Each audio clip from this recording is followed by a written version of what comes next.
दिनों तक चली जंग के बाद ईरान और अमेरिका के बीच 8 अप्रैल को युद्ध विराम हुआ। यह संघर्ष विराम 2 सप्ताह के लिए फिलहाल हुआ है। अमेरिकी राष्ट्रपति डोनाल्ड ट्रंप ने बताया कि यह संघर्ष विराम पाकिस्तान की मध्यस्थता में हुआ। इसके बाद इस्लामाबाद में दोनों देशों के बीच बातचीत होनी थी और इसके लिए पाकिस्तान में जोर शोर से तैयारी भी चल रही है। लेकिन इस बीच एक बड़ी खबर यह आ रही है कि ईरान अब सीज फायर डील में शामिल होने से आनाकानी कर रहा है। ऐसे में ईरान और अमेरिका के बीच इस्लामाबाद में होने वाली अहम शांति वार्ता शुरू होने से पहले ही अनिश्चितता के घेरे में आ गई है। ईरानी मीडिया के अनुसार ईरान ने कहा है कि जब तक लेबनान में सीज फायर लागू नहीं हो जाता वो बातचीत नहीं करेगा। ईरान के राजनीतिक मामलों के उप विदेश मंत्री माजिद तख्त रवांची का कहना है कि वे एक ऐसा युद्ध विराम नहीं चाहते जो आक्रामक दुश्मन को पीछे हटने और फिर से हमला करने की अनुमति दे। उन्होंने कहा कि हमने अपने दोस्तों से साफ तौर पर कह दिया है कि बिना गारंटी के यह स्थिति दोबारा नहीं दोहराई जाएगी। उनकी टिप्पणियों के अनुसार इस बात पर सहमति हुई है कि ईरान की 10 सूत्रीय योजना बातचीत का आधार होगी।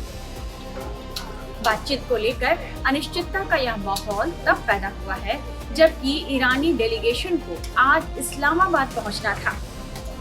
इस वार्ता में ईरान की तरफ से संसद अध्यक्ष मोहम्मद बाघेर गालिबाफ और विदेश मंत्री अब्बास अरागची और उप विदेश मंत्री मजीद तख्त रवांची हिस्सा लेने वाले थे। वहीं अमेरिका की तरफ से उपराष्ट्रपति जेडी वेंस, स्पेशल प्रतिनिधि Steve Witkoff, senior adviser Jared Kushner और सैन्य अधिकारी ब्रैड कूपर हिस्सा लेने जा रहे थे। लेकिन मीडिया रिपोर्ट्स में बताया जा रहा है कि अमेरिका के साथ सीज फायर पर बातचीत करने के लिए ईरानी डेलीगेशन अब तक इस्लामाबाद नहीं पहुंचा है, जबकि इससे पहले यह खबर आई थी कि ईरानी प्रतिनिधिमंडल इस्लामाबाद पहुंच चुका है। पाकिस्तान में ईरान के राजदूत रजा आमिर मुक्ताम ने कहा था कि यह बातचीत ईरान के 10 सूत्रीय प्रस्ताव पर आधारित होगी। हालांकि कुछ ही घंटों बाद उन्होंने अपना बयान भी हटा लिया, जिससे इस वार्ता पर सस्पेंस और बढ़ गया है। वहीं जेडी वेंस की अगुवाई वाले अमेरिकी डेलीगेशन को इस्लामाबाद कल पहुंचना है। अब आपको बताते हैं कि ईरान और अमेरिका के बीच किन मुद्दों पर बातचीत होनी है। इसमें से अहम है ईरान का nuclear programme, ballistic missile programme, Strait of Hormuz और ईरान पर लगे प्रतिबंधों को हटाने की बात है कि ईरान लेबनान पर होने वाले इजरायली हमले से बहुत नाराज है। इसी नाराजगी की वजह से वो बातचीत में शामिल होने के लिए अब आनाकानी करने लगा है। दरअसल अमेरिकी राष्ट्रपति डोनाल्ड ट्रंप भले ही 8 अप्रैल को ईरान के साथ हुए सीज फायर की घोषणा कर दी हो, लेकिन इजराइल अब भी लेबनान में हिजबुल्लाह के ठिकानों पर हमले कर रहा है। जिस दिन अमेरिकी राष्ट्रपति ने ईरान के साथ सीज फायर की घोषणा की, वहीं दूसरी तरफ उसी दिन इजरायली वायुसेना ने 8 अप्रैल को हिजबुल्लाह के खिलाफ सबसे बड़ा हवाई हमला कर दिया। यह लेबनान पर किया गया अब तक का सबसे बड़ा हमला माना जा रहा है और संघर्ष विराम लागू होने के बाद पहले से ज्यादा तीव्र और घातक भी हुआ।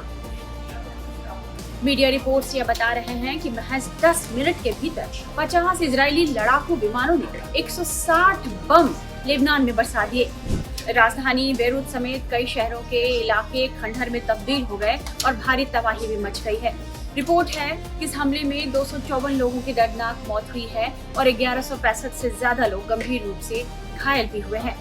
8 अप्रैल की रात इजरायली पीएम बेंजामिन नेतन्याहू ने यह साफ किया कि युद्ध विराम केवल ईरान के साथ हुआ है। नेतन्याहू ने कहा कि हमारा संदेश साफ है कि जो भी इजरायली नागरिकों के खिलाफ काम करेगा उसे निशाना बनाया जाएगा। जहां भी जरूरी होगा हम हिजबुल्लाह पर हमला करना जारी रखेंगे। अब यह देखना होगा कि इस्लामाबाद में होने वाली यह अहम बैठक अब हो पाती है या नहीं, या फिर हालात के मद्देनजर इसमें कोई बदलाव होता है। वैसे पाकिस्तान सरकार ने इस वार्ता के लिए कड़ी सुरक्षा व्यवस्था की है। राजधानी के सेरेना होटल जहां यह वार्ता होनी है उसे खाली करा करके उसे सरकारी नियंत्रण में ले लिया गया है और आसपास के इलाकों में सुरक्षा भी बढ़ा दी गई है। सड़कों को सील किया गया है, जगह जगह चेक पोस्ट लगाए गए हैं और अतिरिक्त सुरक्षा बल भी तैनात किए गए हैं। इस तरह के तमाम एक्सप्लेनर्स के लिए आप बने रहिए टाइम्स नाउ भारत के डिजिटल प्लेटफॉर्म के साथ। जीरो हमने इन्वेंट किया, हमने बताया दुनिया को। जहां योग है वहां रोग नहीं। सबसे पुरानी सभ्यता है हमारी। गुलामी से तो और देश भी लड़े भाई, पर आजादी के लिए अहिंसा का रास्ता बस हमारा था। अपने पसीने से जमीन सींचता किसान और घर में घुसकर मारने वाले जवान, बस इसी मिट्टी ने जने। इसके हाथ ने जब थामा जज्बा तो इतिहास रचे। कदम बढ़ाए तो चांद का वो हिस्सा चूमा भाई जहां कोई कभी नहीं पहुंचा। आज पूरी दुनिया में शान से लहरा रहा है तिरंगा, और इसके पीछे है गर्व से भरी अनगिनत कहानियां जो लिखी जा चुकी हैं और लिखी जा रही हैं, जिन्हें मैं सुनाऊंगा आपको राष्ट्रगर्व रोज शाम 6:25 पर।